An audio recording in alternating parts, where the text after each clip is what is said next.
Playing with players that are underperforming. Well, I got 10 names today that are probably on the drop bubble on today's action-packed episode of Locked On Fantasy Baseball.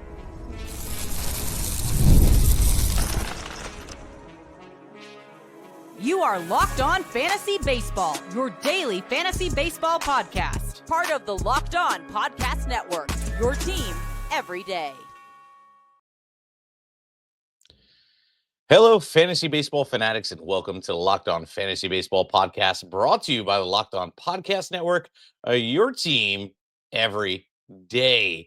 As always, we are your number one source for fantasy baseball knowledge, and thank you for making us your first listen each and every day. I'm your host, Matthew Ane. If you're watching on YouTube, please click the bell below, and I'll subscribe you to the channel and give you a notification every time we drop an awesome episode. Also, if you're listening on Apple or Spotify or wherever you're getting your audio from, please make sure to hit that subscribe button. And also, please do this and leave us a 5-star rating and review. It really helps out the show. We've gone a little bit more than what we offer on this 30-minute podcast. Become a member of the Insider Track. Really gives some great content out on there. Today's episode is brought to you by FanDuel. Right now, new customers can get $200 in bonus bets when you first $5 bet wins. All right, look, we got a good episode today. And quite honestly, it may not be the happiest episode for some of you because there's a lot of players on the drop bubble. So I got 10 names that we're all probably considering on, should we drop them? Should we hold them? What's the rest of the year value look like? Can they actually bounce back? And we're going to be talking about all of that. And this first name is a controversial one, but I feel like everybody is feeling the same.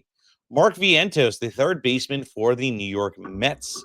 Well, not only is he underperforming and has been absolutely valueless this whole season, but he just hit the IL and he's diagnosed with a low-grade strain. So the low-grade strain is in his right hamstring, and he's going to be on the IL for quite some time, I have a feeling. And with that, it doesn't mean that I actually believe that that was hampering his performance. Quite honestly, the performance has been that great. If you look at the season numbers, 187 at bats, 22 runs, 8 doubles, a triple, 6 bombs, 21 ribs, 17 walks to 49 atrocious strikeouts, batting 230, an OBP of 298, a slug of 380, and an OPS under 700 at 678. On top of that, there's not too many impressive things under the hood. His ex WOBA is sitting at 297. His ex batting average is sitting at 231, so right on par. His ex slug is sitting at 376. And even though the average exit velocity is pretty decent at 90.7 miles an hour, he ain't barreling all that much because only 7% of the time. Yes, he creates hard contact at 45.7% of the time, but his launch angle is in the toilet. He chases way too much. He's whiffing way too much, striking out too much, and not walking enough. The dude is struggling wholeheartedly.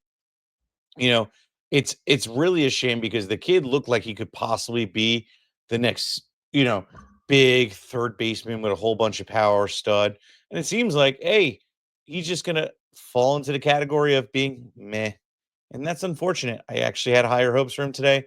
Scariest part is though, he hits right-handers decently. And when I say decently, he hits 248, but he can't hit a left-hander for anything. Honestly, you put a gun to his head and say, hey, hit this left-hander or go to hell. He's going to hell. He can't do it. Bat 158. It's pretty ugly. So Mark Vientos, honestly, he's a young guy that is going to struggle for a bit. Maybe he figures it out at some point in the season. But look, right now with the IL stint, with the underperformance, I'm dropping him wholeheartedly. I'm not going to stick around and see, what happens unless it's a dynasty league. If you're in any kind of redraft league, whether it's 8, 12, 10, 15, 35, Vientos is hitting the waiver wires. It's done. The experiment is over. We might talk about stashing him the week before he comes back, but that's about it. But quite honestly, don't let him eat up a roster spot or an IL spot because he isn't going to do much for you. So drop Vientos wholeheartedly. And we all know my favorite drop, and I'm going to do it here today. And it's going to be this. Drop it like it's hot. Drop it like it's hot. Drop it like it's hot. Drop it like it's hot. Drop it like it's Sorry, I had that on loop, unfortunately. So let's get back into it. Let's talk about our next guy here. Let's talk about Willie Adames of the the San Francisco Giants playing shortstop. Now, look, my guy had an incredible year last year. Straight up, he really did. He had 32 home runs. He had 21 stolen bases. He even batted 251. And he had 93 runs and 112 ribbies. That's great. That was an amazing year. But what did Dom and I say going into this season? Probably wasn't going to repeat. There was going to be some negative regression. And what do you know? 234 at bats into the season. He has 31 runs. He has 10 doubles, a triple, 5 home runs, 25 ribs, and 3 stolen bases, batting a measly 201. He also has struck out more than 50% of the time because of 30 walks to 69 strikeouts. He has an OBP of 292, a slug of 316, and a OPS of 608, which, if you're not familiar with OPS, terrible. On top of that, everything under the hood does not look good.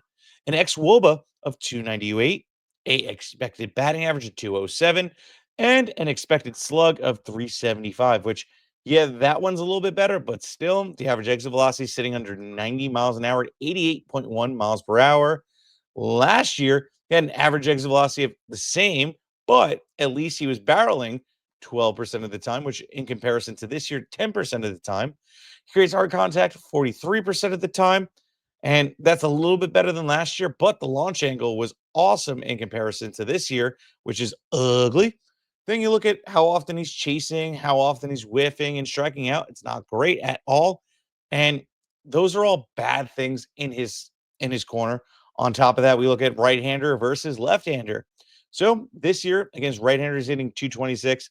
Against left-handers, he's hitting at 167. Oh, sorry, I'm reading the wrong guy's stats. So let's get into that. I apologize. I had Adolis Garcia loaded up. Preview, cough, cough. What do you think I'm going to say about him? But let's get into what Willie Adames is doing. And against right-handers, hitting 229, which still is not good. And against left-handers, a 125. Now, at least against right-handers, he has an OPS of 709, but not good enough against left-handers with a 338. That's really bad. Look, Adames is just not doing it for us at all. Look, we called it. We said, hey, man, he's probably not going to be good this year. It's going to be some negative regressions. He totally overperformed, and rightfully so. Look, Adames never had a year like that. He always was a prospect that everybody liked that said, hey, he can probably do some good things if he was given the opportunity. He said 2 seasons with over 30 home runs. But other than that, it's been meh. 24 home runs the year before and 23. But it was with 73 runs, 80 ribs, and 5 stolen bases, which he had a career high of stolen bases last year, with a batting average of 217 through literally 553 at-bats. Season before was better, even though he had a 238 and didn't even have that many stolen bases, didn't break double digits. He had 8 with 31 home runs, but still meh. And then you look at 2021, still had only 25 home runs, batted a measly 262 with 73 ribs and 77 runs, and only 5 stolen bases. That is why when you look at a guy that broke out at age 28, we ain't buying in. We think that he's going to fail. We think that, okay, it was just some kind of glimpse in hopes that the talent kind of just clicked this year, and it's not going to carry over into the next year. It's very rare you see a guy truly break out at 28. Willie Adames is now 29 years old and is showing his true colors. He is a flat out, you already know. Drop it like it's hot. So, Willie Adames, drop him like he's hot. Coming up next, we got Adolis Garcia, since I already hinted him out, and Christian Walker. How are we handling that? What are we doing? That coming up next.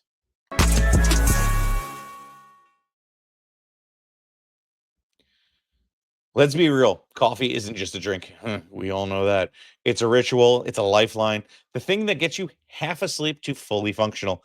I got kids. I know more than that. I know more about that than anybody else. And it's that essential. Truly, it really is. Why settle for anything less than amazing, right? That's where Trade Coffee comes in. Trade is the #1 coffee destination in the US, delivering fresh, incredible coffee from over 50 of the country's top roasters.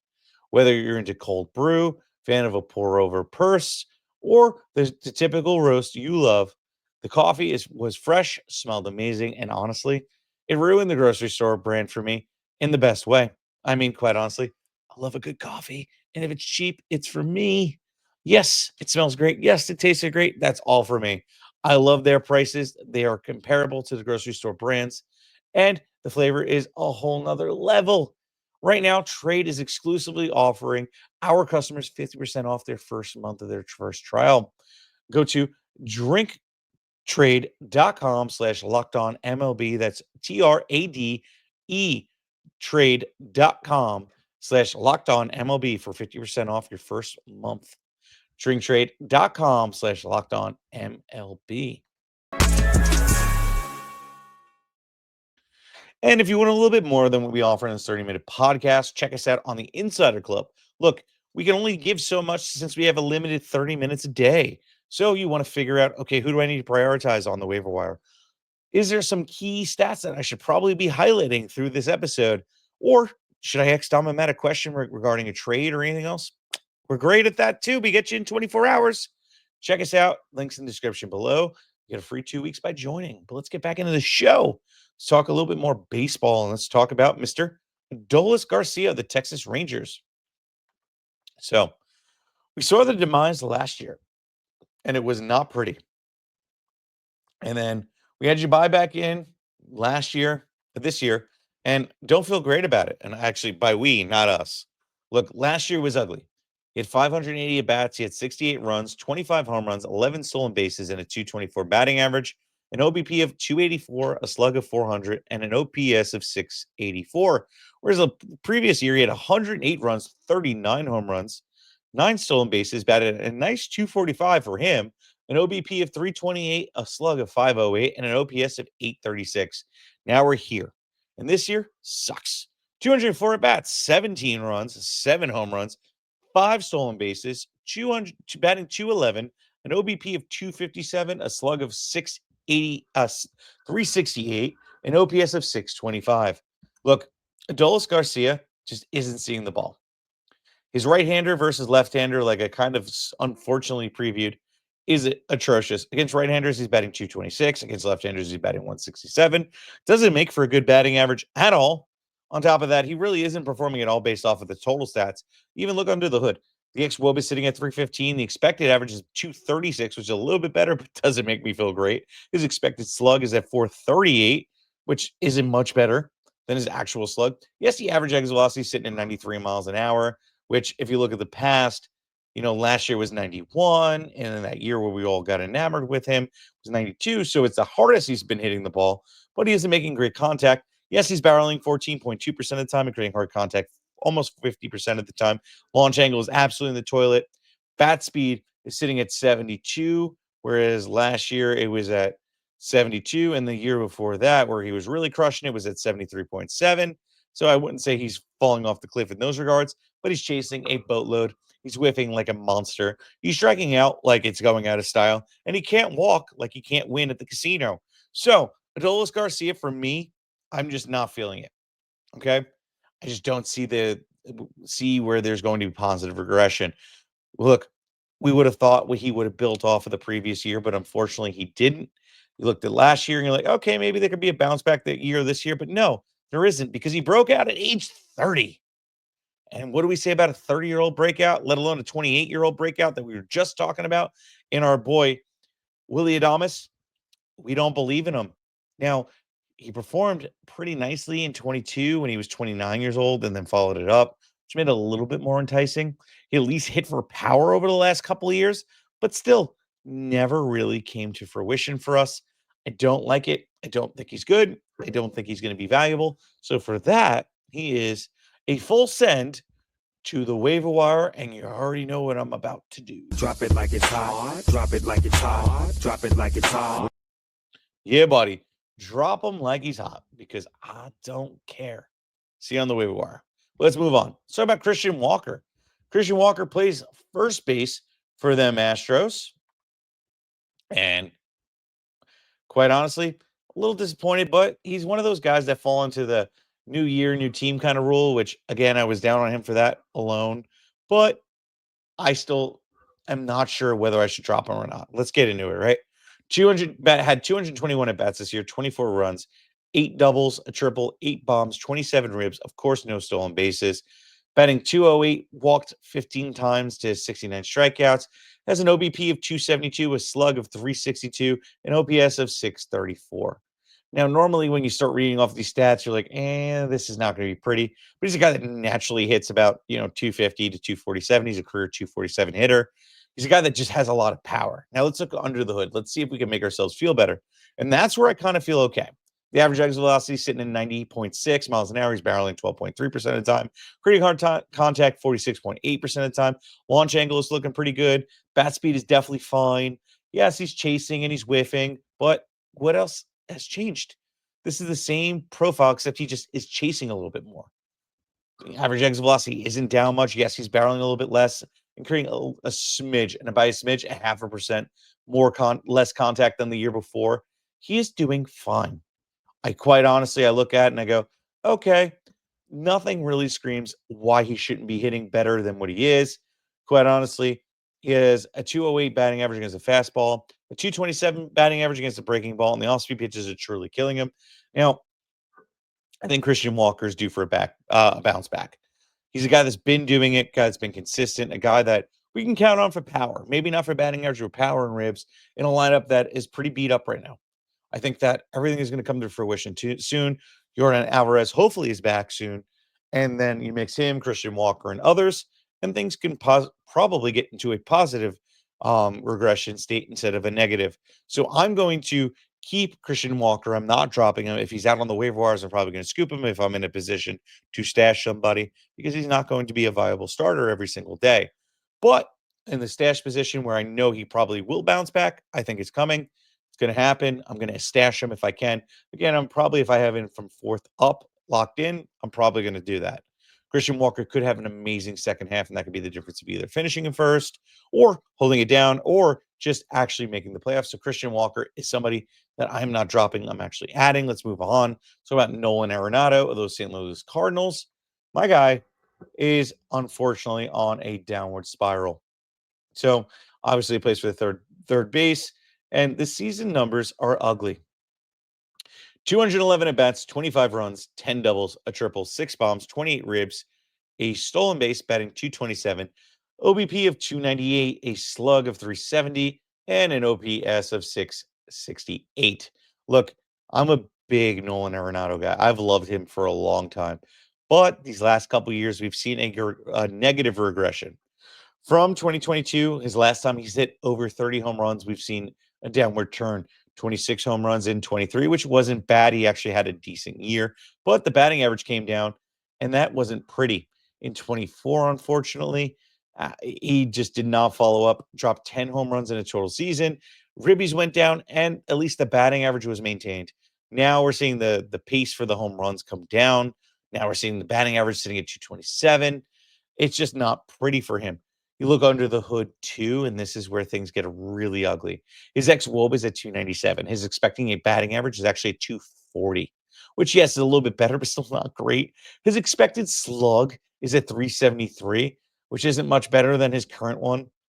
You look at how often he's hitting, how hard he's hitting the ball, and it's at 87 miles an hour. That is not good. The previous year, it was about the same. But then you go back to 23, 88 miles an hour. Then you go to 22.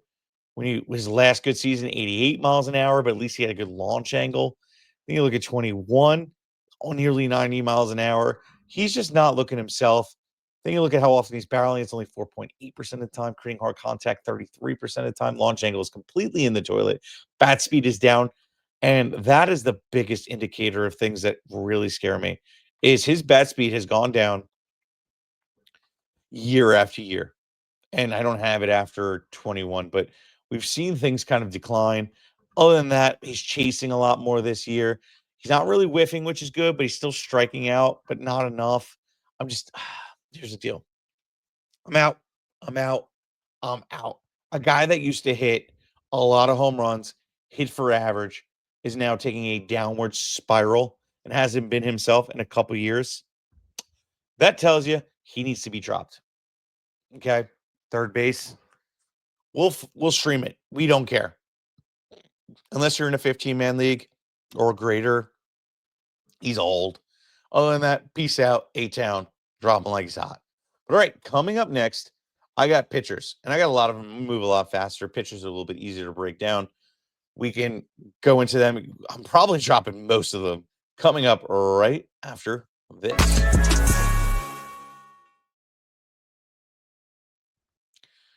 The NBA playoffs are in full swing, and every night delivers highlights worthy performance, major momentum shifts, can't miss moments, whether it's in game winning shot or a breakout player. There's never a better time to get in on the action. FanDuel makes it easy to stay in the game before tip off and live, whether player props, performance trends, and same game parlays. Fans have more ways than ever to play smart and win big. Which players are showing up and the biggest moments, and how could you track their trends and help you win your next bet? What would it look like to combine a live prop bet with mid-game based on how action unfold? If you've got if you got a read on who's heating up and why not back it up with the same game parlay, how could you how could $200 bonus bets in bets add to experiments in your first $5 bet hits? New to FanDuel, it's the perfect time to sign up. Head to fanduel.com and place your first $5 bet. If it wins, you'll get $200 in bonus bets. Make every moment more with FanDuel, official sports betting partner of the NBA. And I got a little bet for you. Okay. I got one for you. Kyle Schwarber for a bomb, a hit, a rib, and two total bases. Throw it in with, we'll say, Bryson Stott for a hit. And let's go with either Wheeler or Luzardo. I don't know who's up on the next pitch for their total over on their strikeouts. And then whatever that over is, if it's 5.5, do the 6. They're going to hit all day long. That has been a bet I've been doing all day for a same game parlay. I haven't actually been crushing it with. So hit it. FanDuel, official sportsbook partner of the NBA. All right, let's finish this up. I got a bunch of arms we need to fly through. So Yusei Kikuchi, I hate how I just said his name, playing for those Los Angeles Angels, starting pitcher, has not been great over the last couple starts. Let's put it that way. Season numbers, honestly, aren't bad, but when was the last time you really cared about what Kikuchi was doing? Not me. I didn't care. So Kikuchi has had a decent season. Let's get into it. So 69 innings pitched, 63 strikeouts, ERA of 3.23, and a whip of a horrible 1.59. Now, on top of that, he has an ERA of 5.40 in his last start. Got hit up against Boston, handled himself nicely against the Yankees and Miami, of course, which I could do. Dodgers as well. San Diego, Detroit, and then got lit up against Minnesota, handled himself against San Fran, Texas, Tampa Bay, St. Louis, and Chicago White Sox. Now, this is all early in the season. He's been actually really good of late. His next start, we'll see where it brings us, but let's look under the hood. Because I'm not counting on hood. Looks bad, except for his fastball velocity. Expected batting average is a 4.93. Expected ERA is a 4.93. His expected batting average at 265. His fastball velocity is still decent at 94.6 miles an hour. Giving up a really hard contact, 90.5. That's really ugly. Not getting guys to chase at all at 23%. He's not creating whiffs, only 21%. Only getting 20% of the time. He's walking guys at a crazy whip with that 159. Allowing guys to barrel nearly 10% of the time, allowing hard contact 40% of the time, not even producing ground balls. It's really ugly. His pitches are flat as can be, which is really ugly. His breaking balls are a little bit better, but still not enough to really get me excited. His slide batting average of 255, and the expected batting average on that is 284. His four-seam fastball has a batting average of 314. It's so ugly. Even his changeup is getting hit at 240. He's a little bright spot in his curveball, but he only throws that at 10% of the time and has a batting average of 222. Like, what are we doing here? He's not good. He hasn't been good. Look at the year before. He had a 5 batting average. The year before that, a 386 batting average. Yes, he gets some good strikeout numbers, but he's more of a good cupcake matchup versus a guy I'm holding all year long. So Kikuchi is a flat-out drop unless you have a good matchup coming up. I don't care. Let's move on. Brady Singer of them Reds. Quite honestly, he's another guy I'm not holding on to. He's more of a stream guy. The names today for the pitching are more of just like, hey, I have zero attachments to. 63 innings pitched, 53 strikeouts, a 4.66 ERA. and a horrible whip of 133. Look, Singer is a guy that in a cupcake matchup, I might roll him out, but I don't really care. He's already 41% owned, so nobody's really caring either. But the dude is very volatile actions. And quite honestly, he's really just a really good streamer for me. I don't care. Drop him like he's hot. Let's move on. So about Ryan Presley of them Cubs. So this one is a little disappointing. We all would have thought he would have got the save, but unfortunately, he has not. He only has 4 saves on the year, and Presley has only pitched about 22 innings. Presley is just not the greatest form for me. He hasn't gotten a save all month long. He has an 8 ERA throughout the whole month through 9 innings, and is just not really showing out. On top of that, you look at the under the hood, all his pitches are flat as can be. Expected ERA is a 471. His expected batting average is 287. His fastball velocity is sitting at 93 miles an hour. He's giving up hard contact at a 91 rip, 91 miles an hour. Not really getting guys to chase, not really getting guys to whiff. He's not really striking guys out at all, walking guys at a crazy rate. Only thing he's not doing is allowing them the barrel. He is producing ground balls, but he's allowing guys to get hard contact 50% of the time. No wonder why he's not getting the saves. He's blowing it. It's bad. Drop him like he's hot. Talk about Sandy Alcantara, the Miami Marlins starting pitcher, and he is having a really bad year. Now, to be expected, he's coming off TJ, didn't really pitch great the year that he went down, which to be expected. 57 innings in, he has a 7.89 ERA with 44 strikeouts through 57 innings and a whip of 1.579. Now, under the hood is ugly. Everything is flat. It's as flat as plank. Expected ERA is a 4.96, which is better, but still not great. His fastball velocity at least is hitting 97.3 miles an hour, which is actually good, but he's giving up hard contact at a unfortunate averaging his velocity of 91 miles an hour, not getting guys to chase, not creating whiffs, not striking guys out, walking guys at an insane rate, and the only thing he's doing good is creating ground balls 50% of the time. He's getting hit a lot. His fastball is getting hit at 323 batting average. Sinker getting hit at 271. Even his changeup is getting hit at 234. It's ugly. He's a better pitcher than this. So for me, if I'm in the last place, I'm dropping him. If I'm in not a playoff spot right now, I'm dropping him. I need to win. I need to make moves. He's a guy that's coming off my bench, guy that's going to hit the waiver wires because I just don't believe in it. So Sandy Alcantara needs to be dropped in those leagues. And if the only time I'm adding him or holding him is if I'm sitting in first or a top end position where I have the ability and the luxury to stash him because maybe there's a better second half. We'll see. So about this last guy here, Chris Bassitt of those Toronto Blue Jays, starting pitcher, obviously. So he has a 5.06 ERA on the month. He handled himself nicely against Philly in his past outing on June 5th, but against the Athletics, got hit for 9 ERA. Then against Tampa Bay, 11.25 ERA. Handled himself, but then LA hit him up. Cleveland hit him up. New York Yankees hit him up. Houston hit him up. So he's been so up and down all year long that he's been not really great for your fantasy team. Okay. He has a 3.56 ERA on the season, which is kind of mind-boggling through 73 innings with 75 strikeouts. But his expected ERA is actually a 3.66, which is a little bit worse. His fastball is sitting at 91.3 miles an hour, which is whatever. Suppressing hard contact, not getting guys to chase, but not creating whiffs. Getting strikeouts, but not enough. Is not walking guys, but allowing guys to barrel 8% of the time. Doing decent stuff, but his fastball has great movement, but his off speed and breaking balls are super flat, and that's an issue. Especially when you throw your sinker, literally 41% of the time has a batting average of 292. His cutter throws it 20% of the time. That is super successful at 192, and so is his curveball. But his split finger that he throws, 8% of the time has a batting average of 522.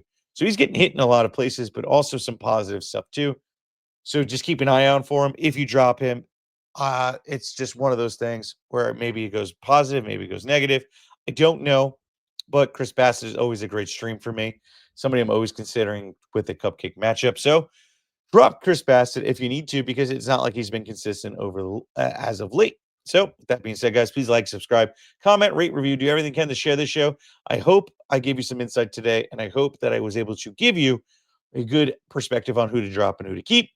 That being said, guys, Check out our boys Sully over at Locked On MLB. Give you great real MLB coverage and have a great rest of your day. Peace out.